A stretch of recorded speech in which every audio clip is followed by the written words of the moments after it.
صل على رسولنا صل على محمد صل على رسولنا صل على محمد صل على محمد صل على محمد صل على محمد صل على محمد صل على محمد صل الله أكبر الله أكبر الله أكبر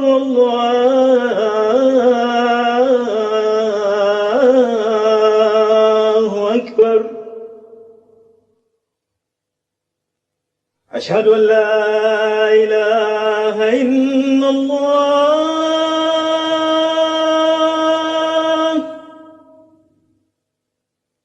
أشهد أن لا إله إلا الله أشهد أن محمدا رسول الله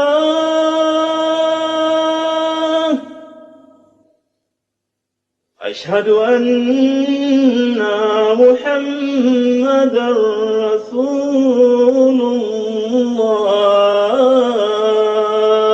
الله حي على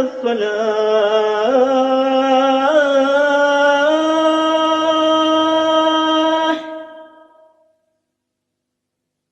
حي على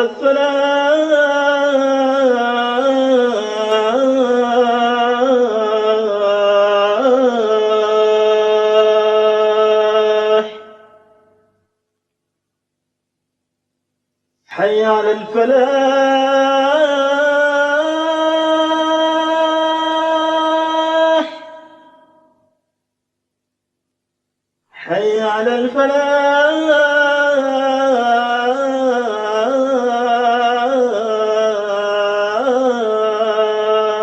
الفلاح الله أكبر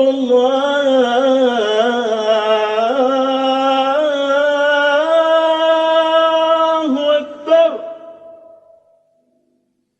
لا إله إلا الله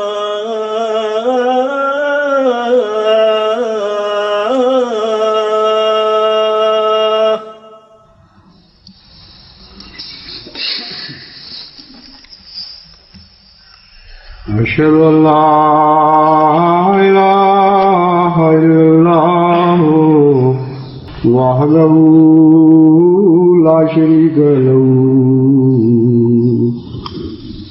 وأشهد أن محمدا عبده ورسوله أما بعد فأعوذ بالله من الشيطان الرجيم بسم الله الرحمن الرحيم الحمد لله رب العالمين الرحمن الرحيم مالك يوم الدين إياك نعبد وإياك نستعين اهدنا الصراط المستقيم صراط الذين أنعمت عليهم غير المغضوب عليهم ولا الضالين.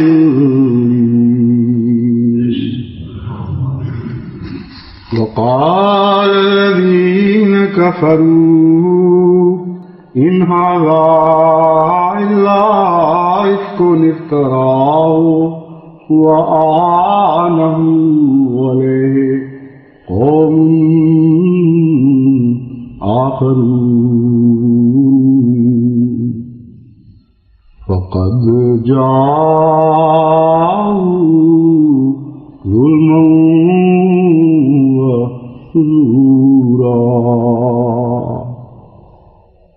وقالوا أساطير الأولين اكتتبها فهي تملى عليه بكرة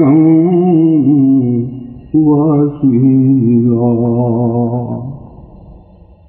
قل أنزله الذي يعلم السر في السماوات والأرض إنه كان غفورا رحيما.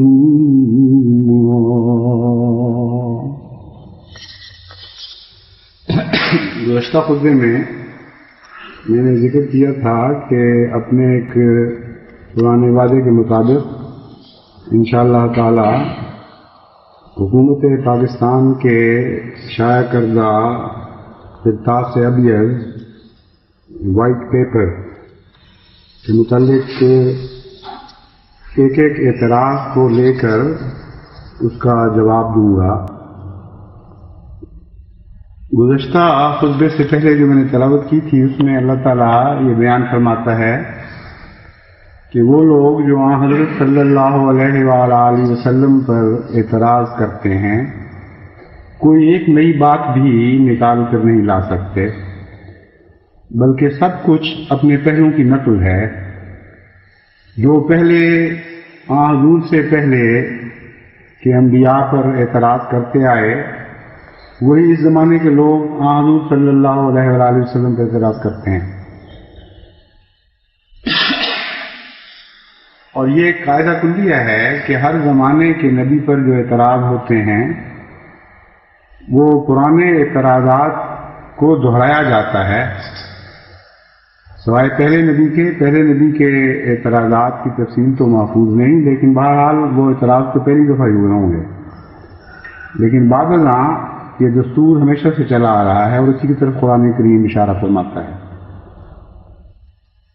آج جو میں نے آیات تلاوت کی ہیں ان میں ایک ایسے اعتراض کا معین ذکر فرمایا گیا ہے کہ حضرت صلی اللہ علیہ وآلہ وسلم پر یہ نہ ماننے والے کیا اعتراض کرتے ہیں. فرمایا وقال الذین کفروا ان ھذا الا افک افتراہ وَأَعَانَهُ عَلَيْهِ قَوْمٌ آخَرُونَ فَقَدْ جَاءُوا ظُلْمًا وَزُورًا. کہ یہ لوگ کہتے ہیں کہ محمد صلی اللہ علیہ وآلہ وسلم نے محض ایک افتراء بنا لیا ہے، جھوٹ ہے، اور اس معاملے میں اس کے پیچھے کوئی اور قوم ہے، کوئی دوسری قوم ہے جو اس کی مدد کر رہی ہے. چنانچہ حضرت صلی اللہ علیہ وآلہ وسلم پر جس قوم کی مدد کا الزام لگایا گیا دوسری جگہ قرآن کریم فرماتا ہے کہ اسے اجمی کہتے تھے. چنانچہ جواب میں فرمایا کہ اجمی اگر مدد کرتا ہے، اجمی اس کو لکھ کر دیتا ہے، اجمی کی مدد سے یہ دعوی نبوت کر بیٹھا ہے، تو اس کی جو زبان ہے، جو اس کا کلام ہے، اس میں تو کوئی اجمیت نظر نہیں آتی. تو یہ کیسے ہو گیا کہ مددگار تو اجمی ہو لیکن جو طرز کلام ہو وہ اجمی سے بالکل مختلف ہو، اس کی مخالفانہ ہو. بس اس زمانے میں جو اعتراضات حضرت مسیح موعود علیہ السلام پر ہوئے وہ بھی بین ہی قرآن کریم کی ان آیات کی روشنی میں پرانے اعتراضات ہی ہیں جو دہرائے جا رہے ہیں. اور ایک بھی نئی بات ایسی نہیں جو گزشتہ انبیاء کے متعلق نہ کہی گئی ہو اور حضرت مسیح موعود علیہ الصلوۃ والسلام کے متعلق کہی گئی ہو. اور بسا اوقات ویسے ہی اعتراض جیسے حضرت اقدس محمد مصطفیٰ صلی اللہ علیہ وآلہ وسلم پر کیے جاتے تھے، آپ کے اس پاکیزہ محبت کرنے والے عاشق صادق غلام پر بھی دہرائے جا رہے ہیں.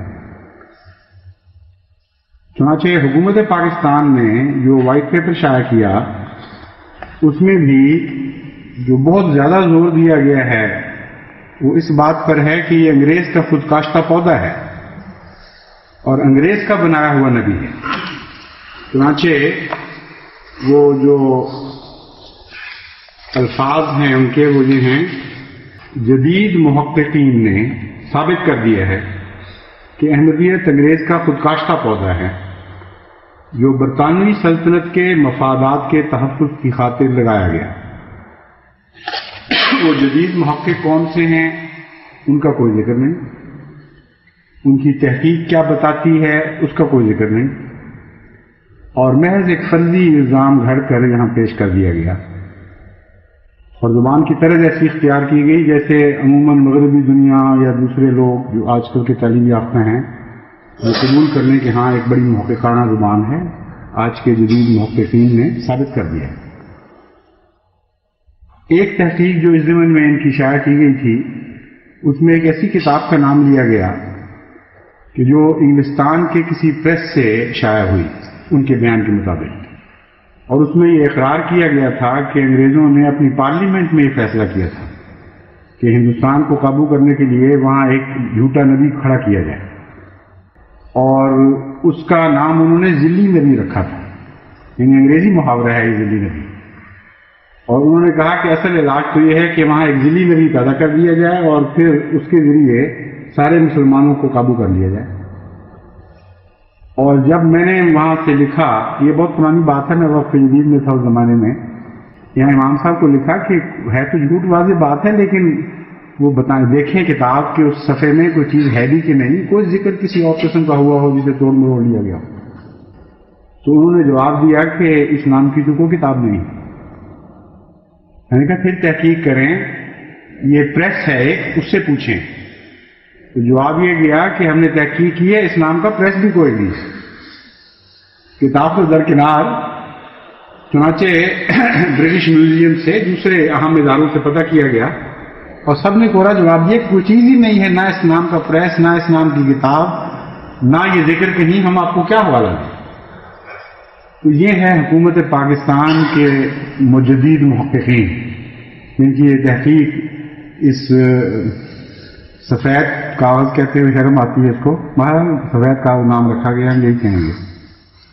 اس خطاط ابیس میں یہ تحقیق پیش کی گئی اور متفرق جگہ جو تان و تشنیع سے کام لیا گیا ہے اس کا خلاصہ یہ بنتا ہے کہ حضرت مسیح موعود علیہ الصلوۃ والسلام نے انگریز کی حد سے زیادہ تعریف اور چاپلوسی کی ہے. ایک یہ دلیل ہے انگریز کے خود کاشتہ پودا ہونے کی، اور ایک موقع پر خود اپنے قلم سے تسلیم بھی کر لیا ہے اور وہ چھپی ہوئی تحریر موجود ہے کہ میں انگریز کا، جماعت احمدیہ کا بانی اور جماعت احمدیہ انگریز کا خود کاشتہ پودا ہے. ان دونوں امور سے متعلق میں چند حقائق جماعت کے سامنے رکھنا چاہتا ہوں. پہلی بات تو یہ ہے کہ انگریز کی تعریف واقعتاً حضرت مسیح موعود علیہ الصلوۃ والسلام نے فرمائی ہے اور متعدد بار فرمائی ہے، اور ہر جگہ یہ ذکر کیا گیا ہے کہ میں اس لیے تعریف کرتا ہوں کہ ہندوستان کے مسلمانوں کی، خصوصاً پنجاب کے مسلمانوں کی حالت زار اس درجے تک خراب ہو چکی تھی کہ کوئی بھی ان کا حق باقی نہیں رہا تھا، اور سکھوں کی حکومت نے ایسے ایسے مظالم توڑے تھے کہ اس کی کوئی نظیر دوسری جگہ نظر نہیں آتی. اس جلتے ہوئے دہتے ہوئے تنور سے انگریزی حکومت نے آ کے ہمیں نکالا اور ہمارے اسلامی حقوق کو بحال کیا. یہ وجہ ہے کہ میں اس حکومت کی تعریف کرنے پر مجبور ہوں، کیونکہ یہ سنت انبیاء ہے اور انسانی شرافت، عام اصل انسانی شرافت کا بھی یہی تقاضا ہے کہ ایک احسان کو احسان کے ساتھ یاد کیا جائے. بہت ہی خطرناک حالت میں مسلمان تھے. یہ تو حضرت مسیح موعود علیہ السلام کے الفاظ ہیں، لیکن ہندو جو مسلمانوں کے مقابلے پر سکھوں کے ساتھ بہت زیادہ گہرے مراتب رکھتے ہیں، ان کے محققین نے بھی بین ہی اس بات کو تسلیم کیا ہے. چنانچہ آج کے اس خطاب میں نے 2 حوالے غیر مسلموں کے، ایک حوالہ غیر مسلم کا چنا ہے اور ایک غیر ہندو مسلمان کا چنا ہے، جس سے پتہ لگے کہ اس وقت مسلمانوں کی کیا حالت تھی جس زمانے میں انگریز نے آ کر مسلمانوں کو اس مصیبت سے نجات دی. تلسی رام صاحب اپنی کتاب میں لکھتے ہیں، اس کا حوالہ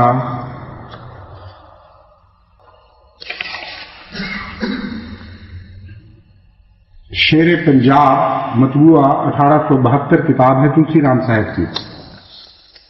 اس میں وہ فرماتے ہیں ابتدا میں سکھوں کا طریق غارت گری اور لوٹ مار کا تھا، جو ہاتھ آتا تھا لوٹ کر اپنی اپنی جماعت میں تقسیم کر لیا کرتے تھے. مسلمانوں سے سکھوں کو بڑی دشمنی تھی. اذان یعنی بانگ آواز بلند نہیں ہونے دیتے تھے.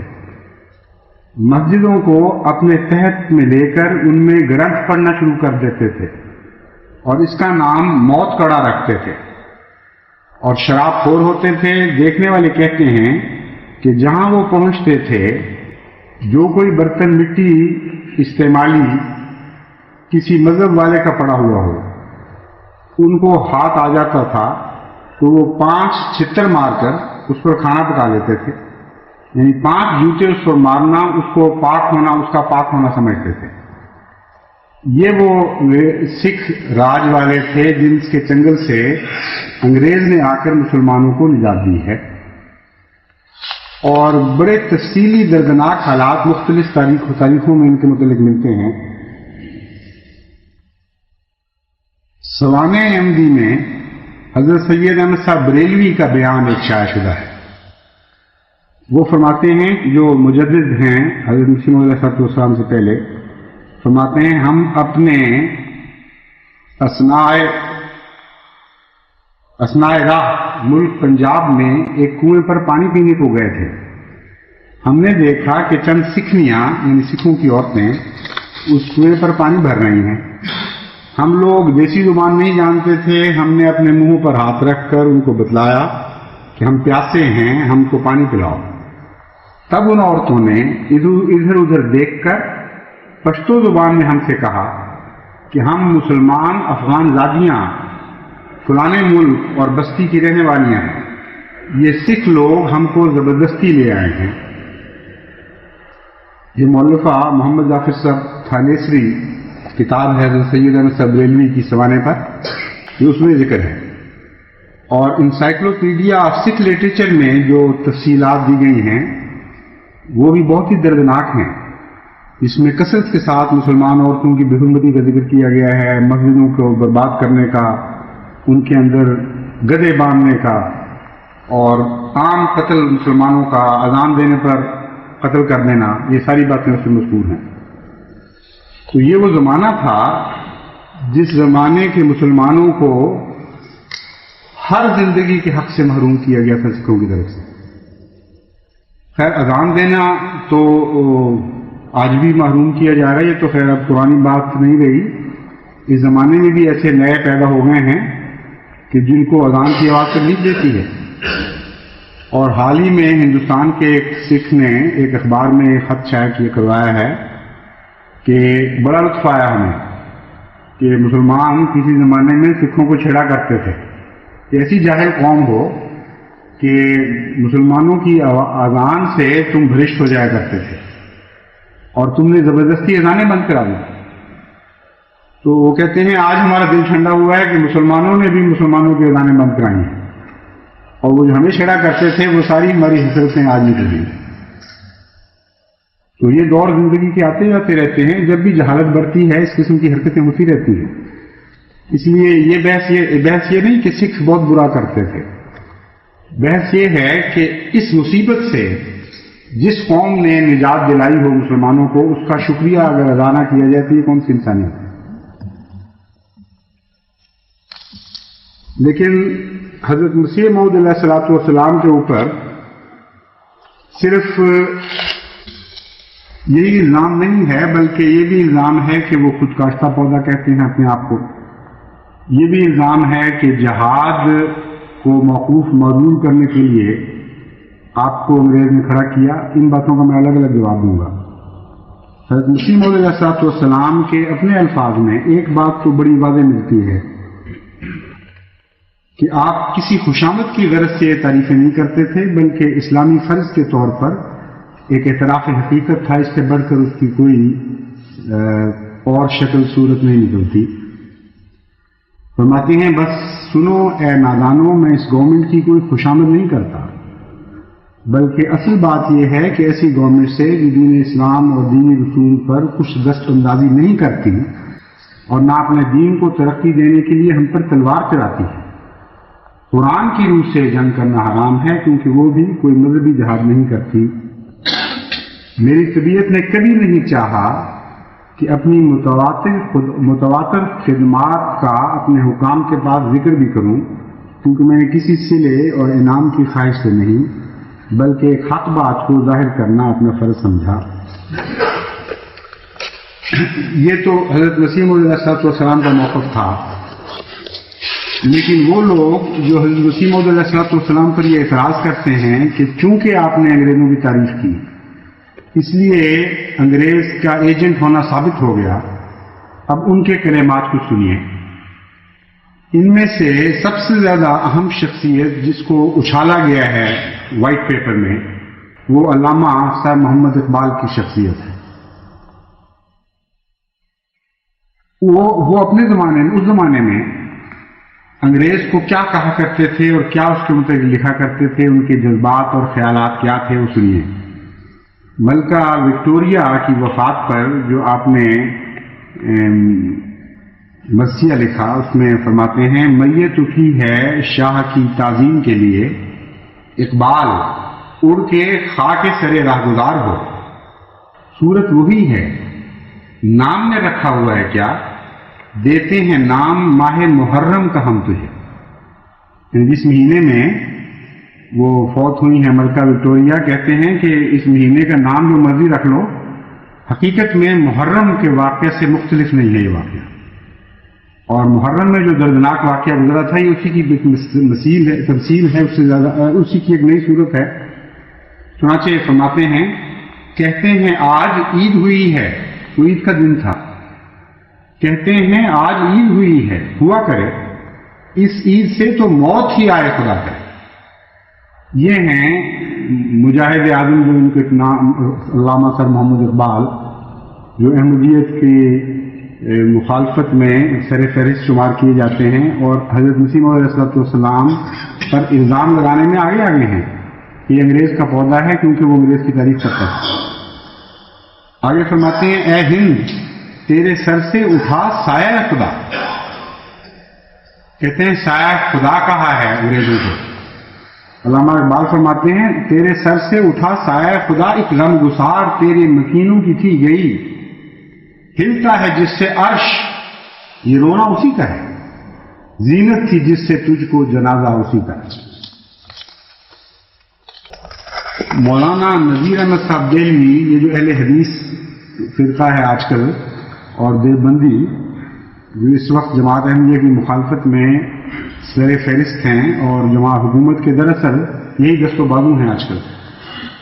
ان کے چوٹی کے عالم اور بزرگ شمس العلماء مولانا نذیر احمد صاحب دہلوی فرماتے ہیں سارے ہندوستان کی عافیت اسی میں ہے کہ کوئی اجنبی حاکم اس پر مسلط رہے جو نہ ہندو ہو نہ مسلمان ہو.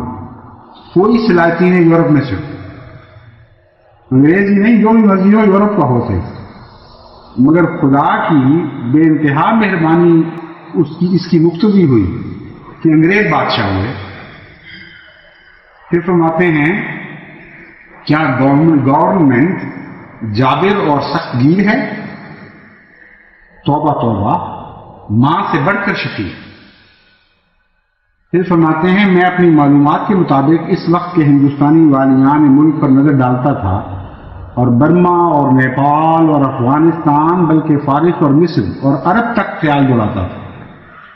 اس سرے سے اس سرے تک ایک متنفس سمجھ میں نہیں آتا تھا جس کو میں ہندوستان کا بادشاہ بناؤں. ان خیالات میں اگر میں نے بادشاہ بنانا ہوتا کس کو بناتا؟ امیدواران سلطنت میں سے اور کوئی گروہ اس وقت موجود نہ تھا کہ میں اس کے استحقاق پر نظر کرتا. بس میرا اس وقت کا فیصلہ یہ تھا کہ انگریز ہی سلطنت ہندوستان کے اہل ہیں، سلطنت انہی کا حق ہے، انہی پر بحال رہنی چاہیے. چٹان کے ایڈیٹر صاحب لکھتے ہیں جن لوگوں نے یعنی شورش کشمیری جن لوگوں نے حوادث کے زمانے میں نسخ جہاد کی تعمیلوں کے علاوہ اطیع اللہ اطیع الرسول و اولی الامر منکم میں اولی الامر کا مصداق انگریزوں کو ٹھہرایا، ان میں مشہور انشاء پرداز ڈپٹی نذیر احمد صاحب کا نام بھی ہے. اب سنیے مولوی محمد حسین صاحب بٹالوی ان کے خیالات انگریزی سلطنت کے متعلق. کہتے ہیں سلطان روم ایک اسلامی بادشاہ ہے، لیکن امن عام اور حسن انتظام کے لحاظ سے برٹش گورنمنٹ مذہب سے قطع نظر بریکٹ میں ہے، برٹش گورنمنٹ بھی ہم مسلمانوں کے لیے کچھ کم فخر کا موجب نہیں ہے، اور خاص کر گروہ اہل حدیث کے لیے تو یہ سلطنت بلحاظ امن و آزادی اس وقت کی تمام اسلامی سلطنتوں روم، ایران، خراسان سے بڑھ کر فخر کا مال ہے. یہ تھی کل تک ان لوگوں کی زبان. اور پھر فرمایا یہ اشاعت السنہ نمبر 10 جلد 6 صفحہ 292 کی تحریر ہے، میں نے پڑھ کے سنائی.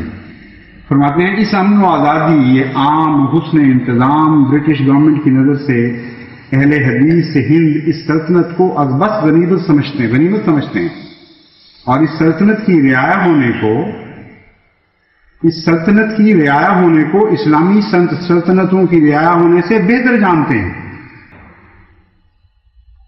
آج کہہ رہے ہیں کہ احمدیوں کو کیونکہ اسلامی سلطنتیں پسند نہیں، اس لیے انگریزی راج میں یہ پنپے وہیں بڑے اور وہی چاہتے تھے کہ ہمیشہ کے لیے رہے. یہ ان کے آباء و اجداد یہ فرمایا کرتے تھے کل تک، اسلامی سلطنتوں کی رعایا ہونے سے بہتر جانتے ہیں. اور اس میں دیکھ لیجیے ان تحریروں میں کوئی ذکر نہیں ہے، جیسا کہ حضرت مسیح موعود علیہ السلام نے وجہ بیان فرمائی ہے کہ سکھوں کے مظالم سے نجات بخشی، مذہب کی آزادی دی، اس لیے ہم یہ کہتے ہیں. مگر پھر بھی ان کو اسلامی سلطنتوں سے بہتر نظر آ رہی تھی کل تک. جہاں کہیں وہ رہیں اور جائیں، عرب میں خواہ روم میں خواہ اور کہیں، کسی اور ریاست کا محکوم رعایا ہونا نہیں چاہتے اہل حدیث سوائے انگریز. اور جہاں تک شیعوں کا تعلق ہے وہ بھی یہی تحریریں پیش کرتے رہے. علامہ علی حائری کا ایک اقتباس ہے جو موعظہ تحریف قرآن ماہ اپریل 1923 صفحہ 57 کا 58 اس میں درج ہے، اس میں بھی اسی مضمون کی باتیں وہ کرتے ہیں.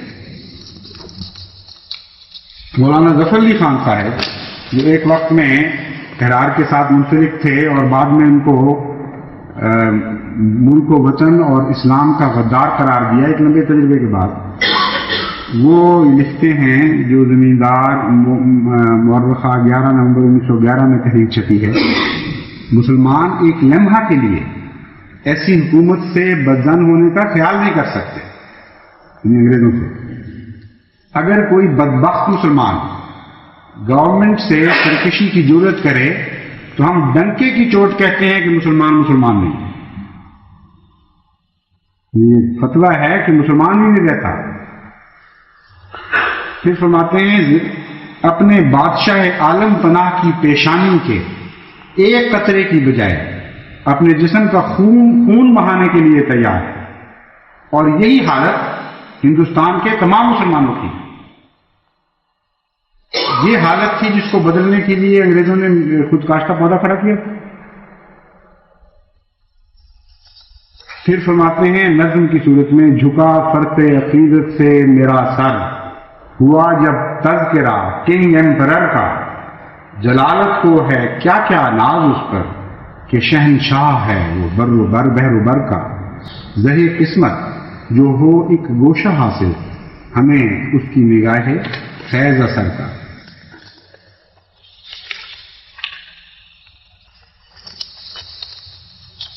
یہ تو ان لوگوں کے اپنا کردار ہے اور ان کا ماضی ہے جو احمدیت کے اوپر آج بڑھ بڑھ کر الزام لگا رہے ہیں، لیکن حضرت مسیح موعود علیہ الصلوۃ والسلام کو صرف یہی ضرورت نہیں تھی کہ حسن خلق کے نتیجے میں ایک محسن حکومت کا شکریہ ادا کریں، بلکہ بعض ایسی وجوہات بھی تھیں جو خود ان کی مہیا کردہ تھی۔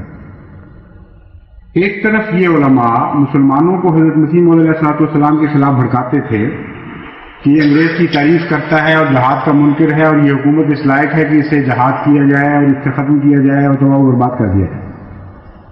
دوسری طرف انگریزوں کی تاریخ میں وہ کلمات لکھ رہے تھے جو ہم نے پڑھ کے سنائے ہیں، اور تیسری طرف انگریزوں کو خفیہ بھی اور چھپی ہوئی درخواستیں، شائع شدہ درخواستیں پیش کر رہے تھے کہ یہ نہایت ہی خطرناک آدمی ہے، اس کی باتوں میں نہ جانا، یہ امام مہدی ہونے کا دعوے دار ہے اور خونی مہدی ہے یہ، اور یہ ساری انگریزی سلطنت کو تباہ کرنے کے لیے اٹھا ہے۔ اس قدر منافقت، اس قدر ظلم اور جھوٹ کہ ایک طرف مسلمانوں میں یہ اعلان ہو رہا ہے کہ انگریز کا خود کاشتہ پودا ہے، اور دوسری طرف انگریز کو یہ خبریں پہنچائی جا رہی ہیں کہ یہ تو تمہاری قوم کا دشمن تمہیں تباہ و برباد کرنے کے لیے اٹھا ہے، اس لیے اس کو ہلاک کر دو۔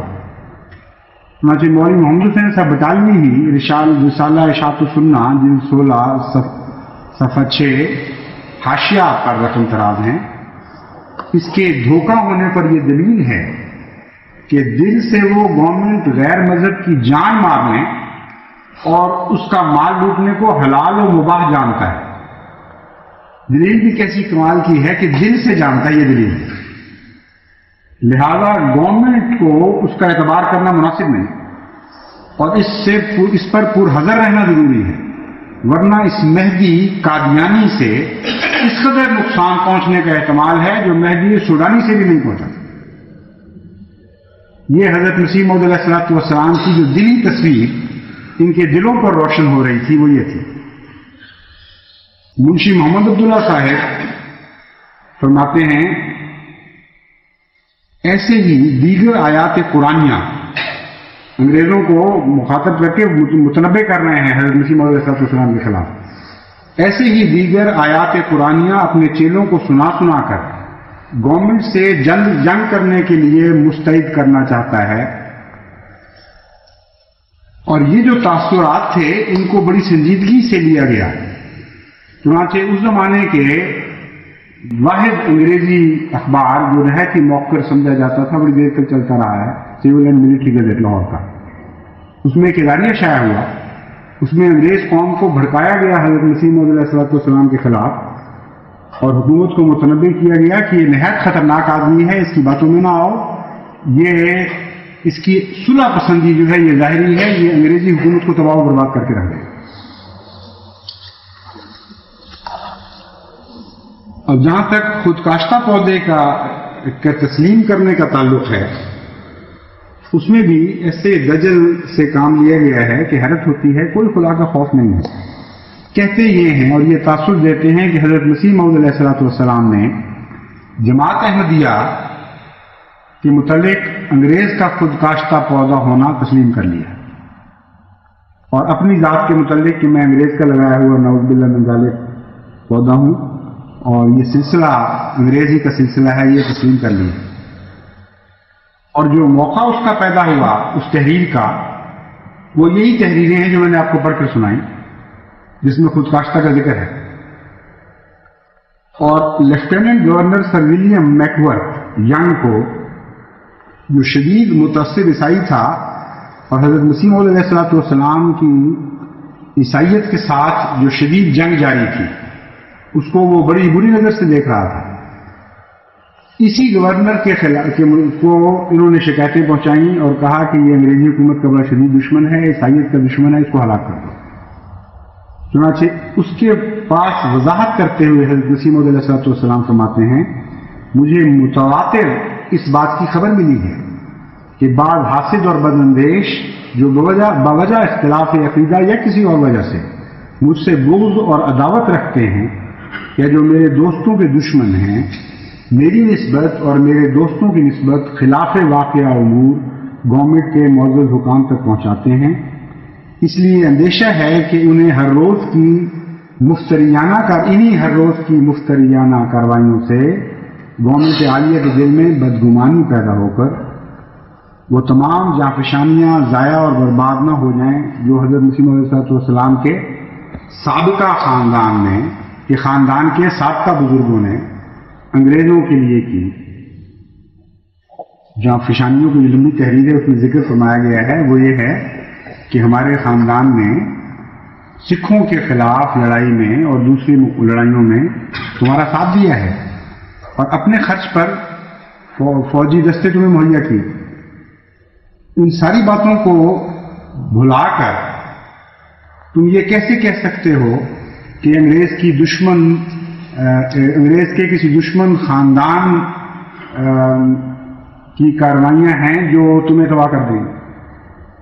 اشارتاً یا کنایتاً بھی حضرت مسیح موعود علیہ السلام نے وہاں جماعت احمدیہ کا کوئی ذکر نہیں فرمایا، نام ہی نہیں۔ اور واقعہ یہ تھا کہ حضرت مسیح موعود علیہ السلام کے خلاف متعلق جب یہ باتیں انگریزوں تک پہنچائی گئیں تو آپ کا خاندان جو غیر احمدی تھا بلکہ مخالف تھا، اس خاندان کو اور شکووں کے علاوہ یہ شکوہ حضرت مسیح موعود علیہ السلام سے پیدا ہوا کہ آپ ہمیں ویسی دنیا میں ذلیل کروا رہے ہیں مذہبی لحاظ سے بھی، اور دعویٰ کر دیا ہے جس کو ہم نہیں تسلیم کر سکتے، اور اس حکومت کی نگاہ میں بھی ہمیں ذلیل و خوار کروا رہے ہیں اور حکومت کی دشمنی بول رہے ہیں۔ ان کی خاطر آپ نے لکھا اور حکومت کو مخاطب کرتے ہوئے ان چٹھیات کا ذکر کیا جو اس خاندان کے بزرگوں کو انگریزوں نے ان کی وفاداری اور ان کی جانثاری کے متعلق لکھی تھی۔ فرمایا جس کو 50 سال کے متواتر تجربہ سے ایک وفادار جانثار خاندان ثابت کر چکی ہے حکومت، جماعت کوئی ذکر نہیں، خاندان کا ذکر ہے، اور جس کی نسبت ہمیشہ گورنمنٹ کے معزز حکام نے مستحکم رائے سے اپنی چٹھیات میں یہ گواہی دی ہے کہ وہ قدیم سے سرکار انگریزی کے پکے خیر خواہ اور خدمت گزار ہیں۔ اس خود کاشتہ پودا کی نسبت نہایت حزم و احتیاط اور تحقیق اور توجہ سے کام لے۔ احمدیت کا وجود ہی حضرت مسیح موعود علیہ السلام سے شروع ہوتا ہے، اور جن کی بریت فرما رہے ہیں وہ سارے پرانے وہ لوگ ہیں، وہ سارا خاندان ہے جو نہ صرف یہ کہ احمدیت سے پہلے سے شروع ہے اور وہ خدمات بھی سب پہلے کی ہیں، احمدیت کے آغاز سے بہت پہلے کا واقعہ ہے، بلکہ ان کا احمدیت سے کوئی تعلق ہی نہیں تھا۔ چنانچہ خود حکومت پاکستان اسی وائٹ پیپر میں، اسی قرطاس ابیض میں حضرت مسیح موعود علیہ السلام کے خلاف ایک دلیل یہ بھی پیش کرتی ہے کہ ان کے قریبی رشتہ دار ان کے شدید دشمن تو اہل سنت تھے، جن کے متعلق فرمایا، یعنی آج کل کی اصطلاح میں اہل سنت تو ہم ہی ہیں خدا کے فضل سے، لیکن جس کو سنی کہتے ہیں وہ خاندان جس کو خود کاشتہ پودا فرمایا گیا ہے وہ سنی خاندان تھا۔ تو نتیجہ تو یہ نکلنا چاہیے کہ حضرت مسیح موعود علیہ السلام کا سنی خاندان جس سے آپ نے قطع تعلق کر لیا، جو احمدیت کی وجہ سے آپ کا مخالف ہوا، وہ انگریز کا خود کاشتہ پودا تھا۔ تو تھا تو ہوتا تھے، ہمیں تو اس سے کوئی فرق نہیں پڑتا۔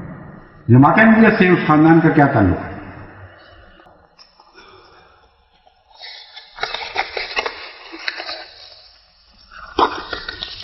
جہاں تک اس خاندان کے ساتھ انگریزوں کے سلوک کا تعلق ہے وہ بھی سن لیجیے۔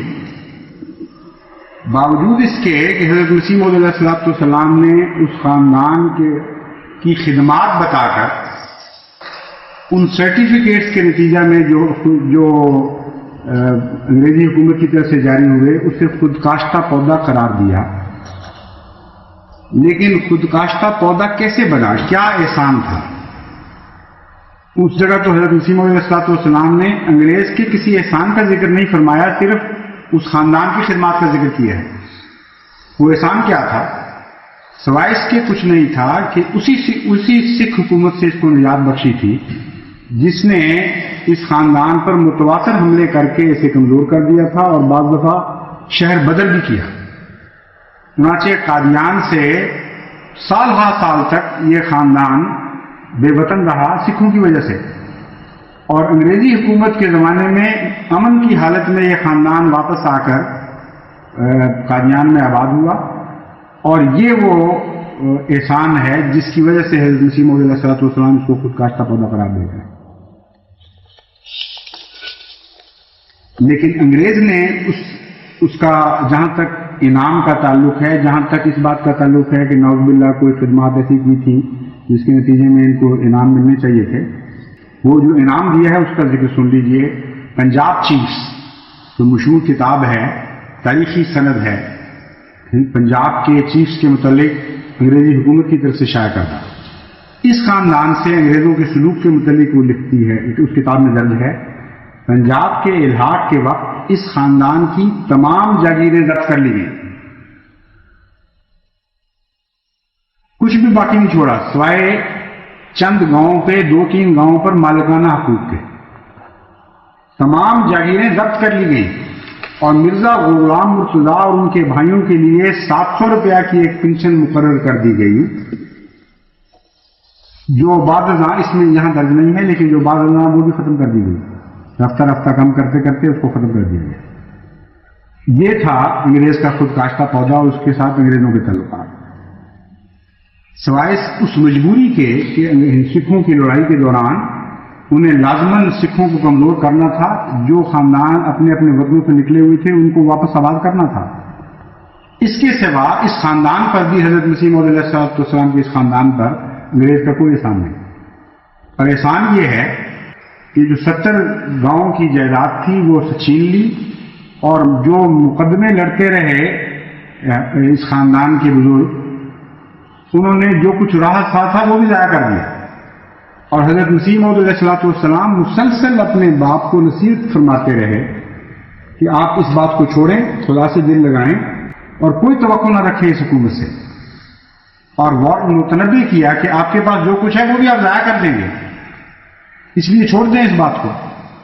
لیکن ان کو ایسا غم تھا جائیداد ہاتھ سے نکل جانے کا کہ انہوں نے یہ بات نہیں مانی، اور نتیجہ یہی نکلا کہ وہ ساری جائیداد جو بقیہ تھی یا جو آمد پہلے سے اکٹھی کی ہوئی تھی وہ بھی انہی مقدمات میں اس خان نے ہار دی، لیکن انگریز نے ایک گاؤں بھی دوبارہ واگزار نہیں کیا۔ اس کے برعکس وہ علماء جو احمدیوں پر الزام لگاتے ہیں کہ جب انگریز کا خود کاشتہ پودا ہے، انہوں نے جو تعریفیں کی وہ بے وجہ نہیں تھی، جن کا میں نے ذکر کیا ہے، ان تعریفوں کے نتیجے میں جاگیریں ملی ہوں۔ چنانچہ مولوی محمد حسین صاحب بٹالوی کو انگریز کی خوشامد کے نتیجے میں 4 مربع زمین الاٹ ہوئی، اور 1 انچ بھی نہ خاندان حضرت مسیح موعود علیہ السلام کو زمین ملی، نہ جماعت احمدیہ کے اوپر انگریز نے کسی رنگ میں کوئی احسان کیا۔ ایک کوڑی بھی ثابت نہیں کر سکتا ساری دنیا میں کوئی انسان کہ جماعت احمدیہ پر انگریز نے خرچی ہو یا خاندان مسیح موعود علیہ السلام کے اوپر انگریز نے صرف کی یا کوئی خطاب دیا ہو، جبکہ علامہ اقبال صاحب بن گئے، علماء ان کے بڑے بڑے خطابات سے نوازے گئے اور جائیدادیں حاصل کرتے رہے، مراد حاصل کرتے رہے، انگریزوں سے تنخواہیں حاصل کرتے رہے، اور یہ سارے انگریز کے دشمن اور مجاہد اول تھے، اور حضرت مسیح موعود علیہ السلام اور آپ کی جماعت جو کلیتاً خدا کی خاطر انتہائی قربانیاں کرتے ہوئے اپنے ریسورسز پر، اپنے اموال پر انحصار کر رہی ہے، جو خدا کی خاطر پیش کرتی ہے، ایک آنا بھی کبھی کسی حکومت سے اس نے حاصل نہیں کیا۔ یہ انگریز کا خود کاشتہ پودا ہے، لیکن حقیقت حال چھپی تو نہیں رہتی۔ اللہ تعالیٰ نے خود انہی کی زبانوں سے اپنے متعلق یہ الفاظ استعمال کروا دیے، اور اپنے فرقوں کے متعلق، وہاں تو جماعت کے متعلق کوئی ذکر نہیں ہے، اپنے ہی فرقوں کے متعلق انہوں نے ایک دوسرے کے متعلق یہی محاورہ استعمال کرنا شروع کیا۔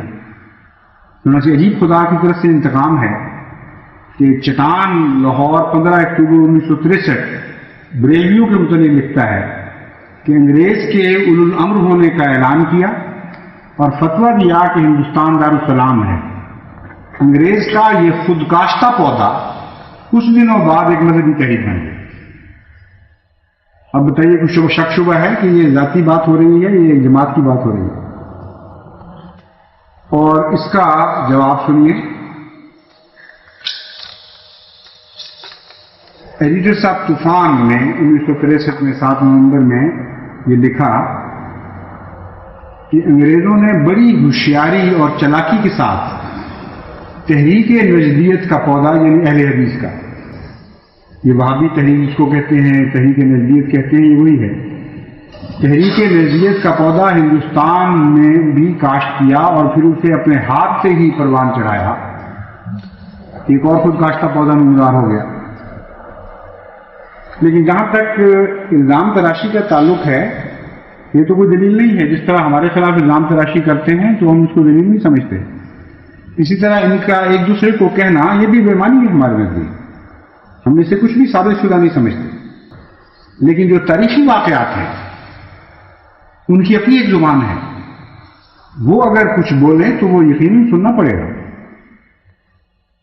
یہ دیوبندی فرقے کا جو ندوۃ العلماء ہے، اس کے متعلق تاریخی حقائق سے ثابت ہے کہ انگریزوں نے اسے قائم کیا تھا. انگریز ان کو مشاہرے دیتے رہے اور انگریزی مشاہروں کے اوپر یہ مولوی پلے ہیں جو آج انگریز کے دشمن مجاہد اول کہلا رہے ہیں.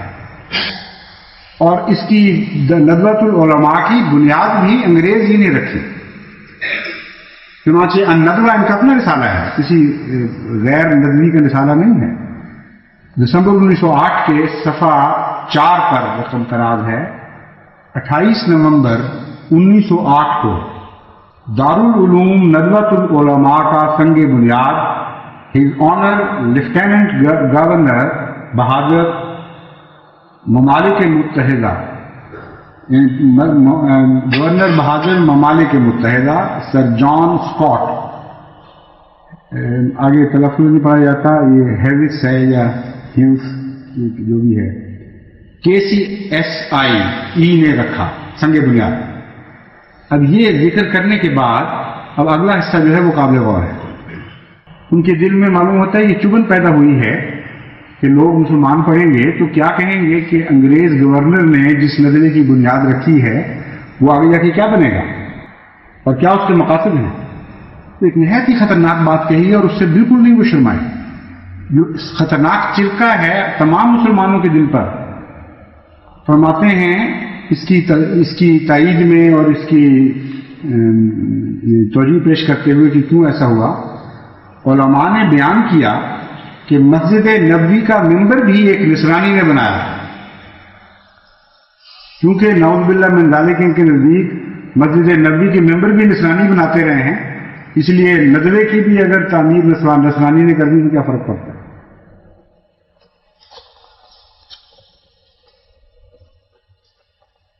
اور ساتھ پھر یہ بھی لکھ دیا، ماننا پڑا. بہرحال یہ مشہور مذہبی درسگاہ ایک انگریز کی مرہون منت ہے. دیکھ لیجیے خود کاشتہ پودا کس طرح بولتا ہے پھر کہ میں ہوں خود کاشتہ پودا. ندوۃ العلماء مسلمانوں کی چوٹی کی مذہبی درسگاہ ہے اور وہیں سے یہ سارے مولوی آ رہے ہیں. دساور کو جو بھیجے جاتے ہیں ایم یو کی مخالفت کو، یہ اس کا مین اصل مرکز وہی ہے. پاکستان میں جو اس وقت اسلام یعنی ایک اسلام کی چھاپ لگائی جا رہی ہے، اس میں دراصل یہی نجدی فرقہ ہے جس کو اوپر لایا جا رہا ہے اور یہی وہ گروہ ہے جو ندوہ سے بھی تعلق رکھتا ہے اور اہل حدیث بھی کہلاتا ہے. ہیں وہ الگ الگ فرقے لیکن عملاً بنیادی طور پر ایک ہے. ندوہ جلد 5 جولائی 1908 ہی میں کھل کر یہ بات سامنے رکھتا ہے کہ اس کے مقاصد کیا ہیں.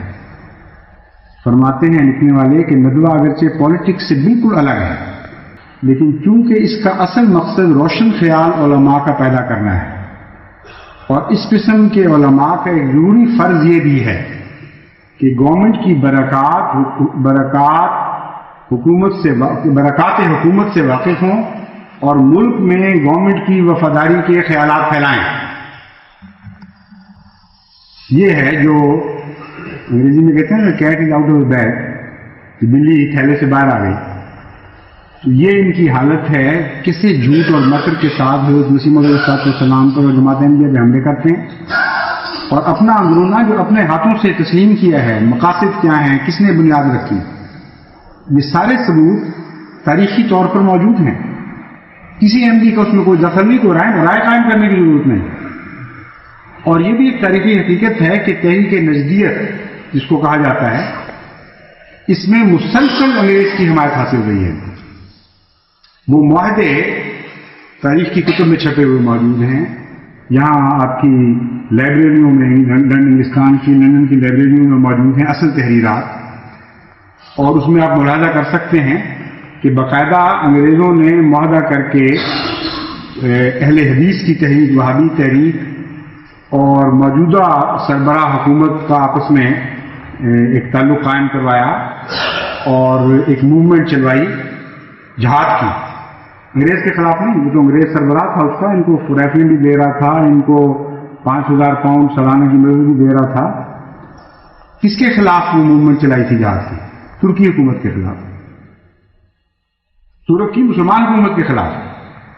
اور اس طرح یہ تحریک نجدیت انگریز کی حمایت میں نافذ وہاں بھی کی گئی اور پھر ہندوستان میں بھی اس کا پودا لگایا گیا. اور یہی ہے جو آج سارے پاکستان پر قابض ہونے کی خواب دیکھ رہی ہے. یہی تحریک ہے جو کبھی بریلویوں کو بھی کہہ دیتی ہے انگریز کا خود کاشتہ پودا، کبھی احمدیوں کو کہہ دیتی ہے، کبھی شیعوں کے پیچھے پڑ جاتی ہے. اور اس وقت ایک سازش کے تابع، مغربی طاقتوں ہی کی سازش کے تابع پاکستانی فوج کے ذریعے اسے پاکستان میں ہمیشہ کے لیے مسلط کیا جا رہا ہے. اور عام سادہ اور مسلمان سمجھ نہیں رہے کہ ان کے ساتھ وہ کیا رہا ہے. وہی کڑیاں ہیں ساری جو ملتی چلی جا رہی ہیں. جو کل انگریز کا پودا تھے وہ آج بھی انگریز کا پودا ہے. جن کا کل انگریز سے کوئی تعلق نہیں تھا آج بھی ان کا کوئی تعلق نہیں. اس لیے یہ پاکستان کے عوام کو سمجھانے کی ضرورت ہے کہ جماعت احمدیہ کی حیثیت کی حقیقت کیا ہے، اس کو دیکھیں تو صحیح. ایک طرفہ جھوٹے الزامات کو اگر آپ تسلیم کریں گے تو انہوں نے تو پھر کسی کو بھی نہیں چھوڑا. صرف تاریخی حقائق تک اگر محدود رہیں تو تاریخی حقائق واضح طور پر کھلے الفاظ میں یہ بتا رہے ہیں کہ اگر انگریز کا خود کاشتہ پودا کوئی ہے آج دنیا میں تو وہ دیوبندی اور اہل حدیث ہیں. یعنی اہل حدیث سارے نہیں، پہلے سے اہل حدیث چلے آ رہے ہیں. اہل حدیث کا وہ فرقہ جو نجدی حکومت کے قیام میں ساتھ ملوث تھا، جس کو وہابی بھی کہتے ہیں، وہ فرقہ انگریز سے تقویت پا کر، انگریز سے مدد پا کر ایک حکومت قائم کرنے میں کامیاب ہوا. یہ تاریخی حقائق ہے. لیکن میرے نزدیک اس کے باوجود کسی انسان کو یہ حق نہیں ہے کہ مذہبی نقطۂ نگاہ سے انہیں انگریز کا پودا کہے. یہ غیر انسانی حرکت ہے اور غیر شریفانہ حرکت ہے. اس لیے ان حقائق کے باوجود میں ان کو انگریز کا پودا نہیں کہتا. وجہ یہ ہے کہ یہ مذہبی تحریک آزاد مذہبی تحریک تھی. اس سے استفادہ کر کے ایک حکومت قائم کی گئی ہے انگریز کی طرف، جو انگریز کے تابع تھی. اور اس معاہدے میں یہ بات شامل تھی کہ آئندہ سے تمہاری فارن پالیسی آزاد نہیں ہے، بلکہ کلیتاً 100% تم ہمارے فارن پالیسی کے غلام رہو گے. اور اندرونی طور پر تم ان باتوں میں آزاد ہو. اس کے نتیجے میں ہم تمہیں اتنی رائفلیں دیں گے، کاربائنز لکھا ہوا ہے، اور اتنے 1000 پاؤنڈ دیں گے، اور یہ تمہارے حقوق ہیں اور یہ ہمارے حقوق ہیں. تو جلدی کر کے جو حرکتیں واجب یہ کرتے ہیں ہمیں نہیں کرنی چاہیے.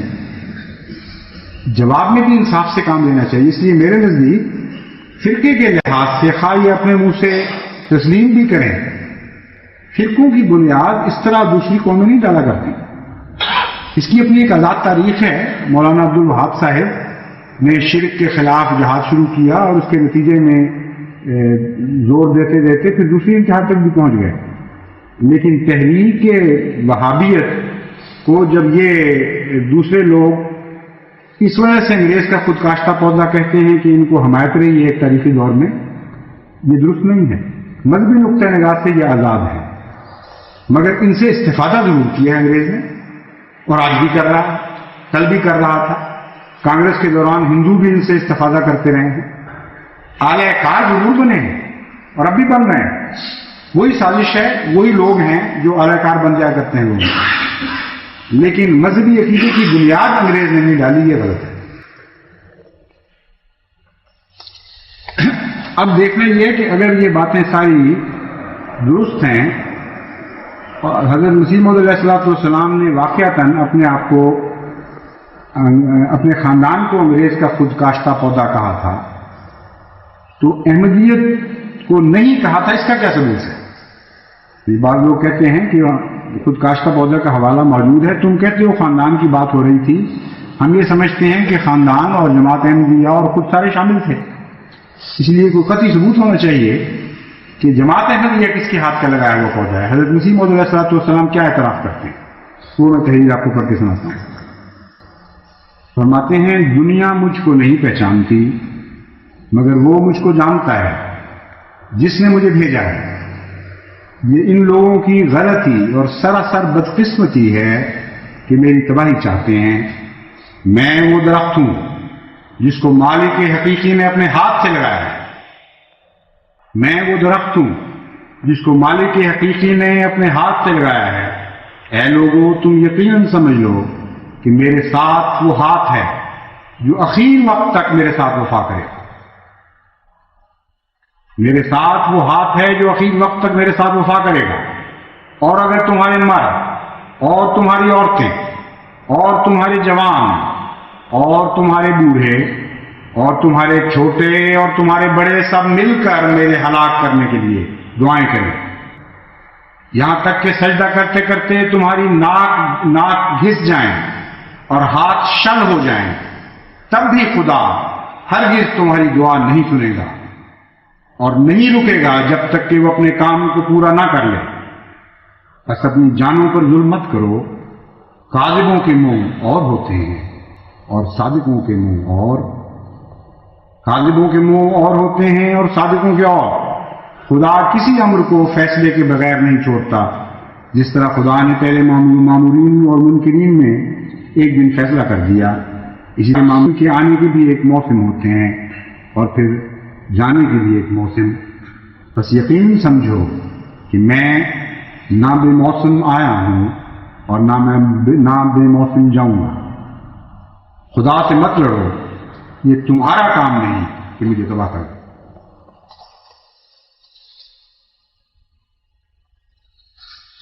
کیونکہ وقت زیادہ ہو رہا ہے، اس لیے اس کا جو دوسرا حصہ ہے اسی مضمون کا وہ انشاءاللہ اگلے خطبے میں بیان کروں گا۔ بہت سے حوالے میں نے چھوڑے ہیں، اس کے باوجود یہ مضامین ایسے ہیں کہ لازماً لمبے ہو جائیں گے، اس لیے ضروری نہیں کہ ہر مضمون جس کو میں ہاتھ میں پکڑوں تو ایک ہی خطبے میں ختم بھی ہو جائے، اور بعض خطبوں میں یہ بھی ہو سکتا ہے کہ 2-3 نکات اکٹھے بیان ہو جائیں جو چھوٹے ہیں۔ بہرحال میرا اندازہ ہے کہ انشاءاللہ 1-2 مہینے کے اندر یہ سلسلہ مکمل ہو جائے گا۔ تو جہاں تک خود کاشتہ پودے کا الزام ہے اور انگریز کی تاریخ کا تعلق ہے، یہ بات تو اب کھل کے جماعت کو معلوم ہو جانی چاہیے کہ حضرت مسیح موعود علیہ السلام نے کبھی اشارتاً بھی جماعت احمدیہ کے متعلق خود کاشتہ پودا کے لفظ استعمال نہیں فرمائے۔ انگریز کا جس خاندان کا ذکر کیا وہ خاندان سنی اور اہل حدیث خاندان تھا، یعنی ملے جلے لوگ، اور اس کے متعلق بھی مذہبی طور پر نہیں بلکہ خاندانی لحاظ سے اسے خود کاشتہ پودا کا۔ اس کے متعلق بھی 100% قطعیت کے ساتھ ثابت ہے کہ انگریز سے ایک ذرہ بھی مالی منفعت ان کو نہیں پہنچی، بلکہ انگریز حکومت ان کی جائیدادوں کو غصب کرنے والی ثابت ہوئی۔ اور الزام لگانے والوں کا اپنا یہ حال ہے کہ مذہبی طور پر بھی زبانیں کھل چکی ہیں، حیا نہیں رہی، خدا کا خوف نہیں رہا، ایک دوسرے کے فرقوں کو احمدیت کے علاوہ بھی خود کاشتہ پودا قرار دیتے چلے جاتے ہیں۔ ایسا محاورہ ان کو پسند آیا ہے کہ چھوڑتے ہی نہیں اور تسلیم کرتے ہیں بعض جگہ خود اپنے متعلق، اور بتاتے ہیں لوگوں کو کہ ہاں ہماری بنیاد اس نے رکھی تھی، اور ایسے تاریخی حقائق ہیں جن کو آپ بدل نہیں سکتے۔ اپنی زندگی اپنے قیام کے مقاصد بھی بیان کرتے ہیں اور انہیں تسلیم کرتے چلے جاتے ہیں۔ اور آج یہی ہے وہ ٹولہ جس کے متعلق تاریخی حقائق سے ثابت ہے کہ انگریز نے اس کو ہمیشہ استعمال کیا ہے، خاص مقاصد کی خاطر، تاریخی لحاظ سے پیسے دے کر، مالی فائدے پہنچا کر ان سے باز کام بھی ہیں۔ یہی آج پاکستان پر مسلط کیا جا رہا ہے، اور باقی فرقے جو بھاری اکثریت میں ہیں ان کو ہوش نہیں آنے دی جا رہی کہ ان کے ساتھ کیا ہو رہا ہے. ان کے حضرت مسیح موعود علیہ السلام کے خلاف اس قدر گند اچھالا جا رہا ہے کہ وہ لوگ بیچارے ایک ہی طرف دیکھ رہے ہیں, ان کو کوئی اور شکل سیر صورت نظر ہی نہیں آ رہی. ہر خطرہ, ہر ظلم وہ سمجھتے ہیں احمدیت کی طرف سے ہو رہا ہے, اور احمدیت کی طرف سے یہ خطرہ رہ گیا اور تو خطرہ ہی کوئی نہیں رہا. چنانچہ اس جھوٹے الارم کے نتیجے میں, اس جھوٹے شور شرابے کے نتیجے میں ان کو اپنی حالتوں سے غافل کر دیا گیا ہے. کچھ ان کو پتہ نہیں کہ ہمارے ساتھ کیا سازش ہو رہی ہے, کیا ہمارے ساتھ ہونے والا ہے. چنانچہ آپ دیکھیں گے کہ کچھ عرصے کے اندر اگر یہ صورتحال اسی طرح جاری رہی تو پاکستانی فوج کی طاقت سے ایک مذہبی فرقہ پاکستان پر ہمیشہ کے لیے مسلط کر دیا جائے گا. اسی کا نام اسلام رکھا جائے گا. اس کے خلاف جو کچھ بھی عقائد ہیں انہیں کسی نہ کسی رنگ میں متون کیا جائے گا. شیعوں کے خلاف جو کچھ ہو چکا ہے وہاں وہ آپ کے علم میں ہے, جو اخباروں میں چھپا ہوا ہے, جو کچھ اندر اندر تیاریاں ہو رہی ہیں وہ وہی لوگ زیادہ بہتر جانتے ہیں جو کر رہے ہیں. لیکن میں آپ کو بتاتا ہوں کہ وہ بھی امن میں نہیں ہیں, جھوٹے خیال میں بیٹھے ہیں کہ وہ سمجھتے ہیں کہ وہ امن میں. بریلویوں کے متعلق جو کچھ ہوتا رہا ہے وہ آپ کے علم میں ہے, کیونکہ اخبارات میں شائع ہوتا رہا ہے. اور صدر مملکت اپنے بیان میں یہ بھی کہہ چکے ہیں کہ یہاں مشرکین کی بھی کوئی گنجائش نہیں. اور بریلویوں اور دیوبندیوں کی اصل لڑائی, یا نجدیوں کی اور بریلویوں کی اصل لڑائی اس بات پر ہے. بریلوی کہتے ہیں ہمیں مشرک کہا جاتا ہے, حالانکہ ہم مشرک نہیں ہیں, اور وہ ثابت کرنے کی کوشش کرتے ہیں کہ تم مشرک ہو. چنانچہ وہ ایک معنی خیز کلمہ ہے, اس کی یہ تو مطلب نہیں کہ زبان سے یوں ہی نکل گیا ہے. ایک سوچی سمجھی اسکیم کے مطابق آئندہ کی پالیسی کا اظہار کیا گیا ہے. احمدیوں کو معین کرنے کے بعد کہ احمدیوں کی بھی یہاں کوئی جگہ نہیں, ساتھ یہ بھی فرمایا گیا ہے کہ مشرکین کی بھی یہاں کوئی جگہ نہیں. تو اس تاریخی پس منظر سے یہ بات کھل کر سامنے آ جاتی ہے کہ نجدی حکومت کے قیام میں بھی یہی بحث جاری ہوئی تھی, اور ترکی کی حکومت کے خلاف جو انگریزوں نے مسلمانوں کو لڑایا وہ اسی بنا پر لڑایا تھا کہ یہ مشرک لوگ ہیں اور مشرک حکومت کی مدد کرنے والا ٹولہ ہے جو تم پر اس وقت نافذ ہو چکا ہے. اس لیے شرک کے خلاف جہاد جو اعلان تھا اسے انگریز نے اپنی سیاسی مقاصد کے لیے استعمال کر لیا, اور ایک مسلمانوں کی عظیم مملکت کو اتنی بڑی ضرب لگائی گئی کہ اس کے بعد مشرق وسطیٰ میں انگلستان یا فرانس کا داخلہ اس کا ایک طبی نتیجہ تھا. سلطنت ترکی یا عثمانی سلطنت جس کو کہتے ہیں, یہ اگر نہ ٹوٹتی تو سوال ہی پیدا ہوتا تھا کہ مشرق وسطیٰ میں انگریز کو دخل ہو جاتا یا مغربی طاقتوں کو دخل ہو جاتا. تو اسی قسم کی ایک ہولناک سازش عالم اسلام سے آج امریکہ کی طرف سے کھیلی جا رہی ہے. ہیں وہی مغربی طاقتیں, صرف آپس میں بعض مفادات کو ایک دوسرے کی طرف منتقل کر دیا کرتی ہیں. کبھی انگریز سنبھال لیتا ہے مشرق وسطیٰ کو, کبھی امریکہ سنبھال لیتا ہے, کبھی کسی اور ملک کے ذریعے سے یہ چالیں چلی جاتی ہیں, لیکن بنیادی مفادات ان سب کے مشترکہ ہیں. تو وہی اہل حدیث اور دیوبندی فرقے کے لوگ جن کو پہلے استعمال کیا گیا تھا آج بھی استعمال کیا جا رہا ہے. لیکن ہمارا تو ایک خدا ہے جس پر ہمارا کامل انحصار ہے, جس نے ہمیں کبھی نہیں چھوڑا, جس کے متعلق حضرت مسیح موعود علیہ السلام فرماتے ہیں کہ اس نے وفا کے ہاتھ سے میری مدد کی ہے اور وہ وفا کا ہاتھ مجھے کبھی نہیں چھوڑے. لیکن ان لوگوں کا کیا بنے گا جو جاہلیت میں اور لاعلمی میں احمدیت کی دشمنی میں پاگل کر دیے گئے ہیں اور ان کو ہوش نہیں رہی کہ اصل حملہ ان پر ہو رہا ہے. ان کی حفاظت کی تو پھر کوئی ضمانت نہیں دی جا سکتی. اس لیے اس قوم کے لیے دعا کریں, اللہ تعالیٰ ان کو ہوش دے اور عقل دے. اسلام کے نام پر ایک غیر ملکی سازش کا نافذ ہو جانا مسلمان ممالک پر یہ ایک بہت ہی بڑا دردناک ظلم ہوگا, اور اس کے چکر سے پھر یہ مسلمان ممالک نکل کبھی نہیں سکیں گے. یہی واقعات ترکی میں بھی رونما ہونا, وہاں بھی انڈونیشیا میں بھی رونما ہونے لگ گئے ہیں, یہی ملیشیا میں بھی رونما ہونے لگ گئے ہیں, سودان میں بھی یہی واقعہ ہو گزرا ہے. ارد گرد آپ نظر دوڑائیں, سب جگہ اسلام کے نام کو استعمال کر کے بعض طاقتیں اپنے مفاد کی حکومتوں پر لا رہی ہیں, اور جہاں تک روس کا تعلق ہے وہ بھی کسی سے پیچھے نہیں ہے. مشرقی طاقتیں بھی جہاں ان کا داؤ چلتا ہے بیچارے اسلام کے نام پر کوئی ایسی سیاسی حکومت نافذ کر دیتی ہیں کہ جس سے پھر قوم چھٹکارا حاصل نہیں کر سکتی. تو دعا کریں اللہ تعالیٰ اپنے فضل کے ساتھ غلط کار لوگوں سے مسلمان حکومتوں کو نجات بخشے اور مسلمان عوام کو نجات بخشے اور اس سازش کو اپنے فضل سے ناکام کر دیں. آج اگر نظریں ہیں پاکستان کی بھی تو امر واقعہ یہ ہے جو اطلاعیں آ رہی ہیں کہ احمدیت پر ہے. اب ان کے سارے ہیلے جاتے رہے, وہ آپ کی طرف آنکھ اٹھا کے دیکھ رہے ہیں اور بہت سے ایسے غیر احمدی ہیں باشعور لوگ, وہ کہتے ہیں ہمیں تو اب اتنا یہ صرف ہوش رہ گئی ہے کہ پہلے کبھی جب بھی تمہاری مخالفت کسی نے کی ہے وہ بامراد نہیں ہوا, اس لیے خدا کرے ایسا اب بھی ہو جائے, کیونکہ ہم میں اب کوئی طاقت نہیں ہے ان ظالموں کے چنگل سے رہائی کے لیے. تمہاری وجہ سے اگر ہم نجات پا جائیں, تمہاری وجہ سے ہم اسیران اگر رہائی پا جائیں تو یہ ایک چیز ممکن رہ گئی ہے, اس کے سوا کوئی راستہ نہیں. تو ہماری وجہ سے تو خدا نہیں کرنا ہے, ہمارے اندر تو طاقت نہیں ہے. ہم تو ایک نہایت ہی کمزور جماعت ہیں, نہ سیاست سے ہمارا تعلق, نہ کبھی ان جھگڑوں میں ملوث ہوئے, اور حکومت وقت کے خلاف ایک تحریک چلانا اور اٹھنا اور بغاوت کرنا یہ تو نہ ہماری سرشت میں ہے, نہ ہماری تعلیم کے اندر داخل ہے. لیکن ہمیں یہ یقین ہے اور یہ علم ہے کہ ہمارا خدا ہمیں کبھی اکیلا نہیں چھوڑا کرتا, ہمارے دشمنوں کو ہمیشہ ذلیل اور رسوا کیا کرتا ہے. جس نے بھی احمدیت پر ہاتھ ڈالا ہے وہ ہاتھ ہمیشہ کاٹے گا.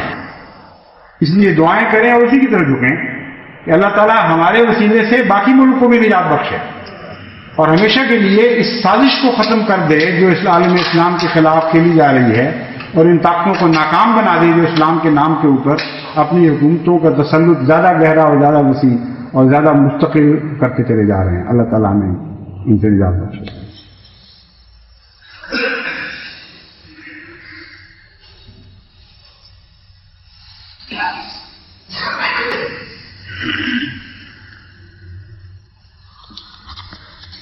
الحمدللہ نحمدہ ونستعینہ ونستغفرہ ونؤمن بہ ونتوکل علیہ ونعوذ باللہ من شرور انفسنا ومن سیئات اعمالنا من یهده اللہ فلا مضل له ومن يضلله فلا هادي له ونشهد أن لا إله إلا الله وحده لا شريك له ونشهد أن محمدا عبده ورسوله. چونکہ ابھی تک سردیوں کے اوقات جاری ہیں, اس لیے عملاً جب 2:45 ہیں تو یہ 3:45 ہیں دراصل یہاں کے گرمیوں والے, تو جمعے کا وقت اصل میں مل جاتا ہے. اس لیے آج بھی جب تک یہ صورتحال رہتی ہے اس وقت تک انشاءاللہ نمازیں جمع ہوں گی. عباد اللہ رحمکم اللہ, ان اللہ یامر بالعدل والإحسان وإيتاء ذي القربى وينهى عن الفحشاء والمنكر والبغي يعظكم لعلكم تذكرون. اذكروا الله يذكركم وادعوه يستجب لكم ولذكر الله أكبر.